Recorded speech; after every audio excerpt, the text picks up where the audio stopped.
Şeyle kemlaştım, kemlaştım sen bilen bugünü. Sen benim gönlüm açtın, gözüm açtın iki cüzüm bilen.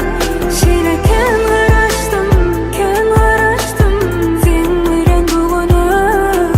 Men sana yüreğim açtım, yüreğim açtım bedeni ömürlük bilen.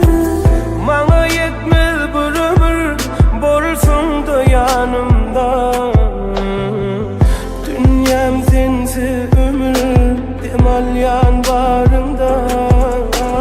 Sen gitmemin yanımdan, yaradım ayadı seni yaradan. Yaralana yadım senin adını, seni seviyorum ben kaygıdan. Şeyle kemlaştım, kemlaştım sen bilen bugünü. Sen benim gönlüm açtın, gözüm açtın iki cüzüm bilen.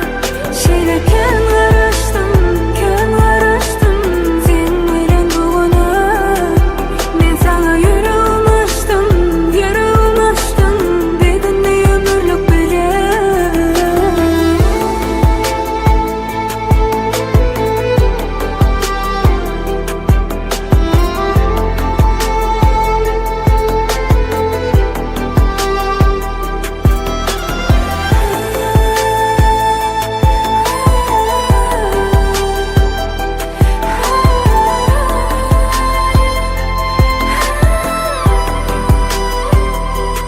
Bir elimi bana yöydeli, sev dünyamıza bile. Tut elimi yeter bata beni, bir ömür sen beni dinle.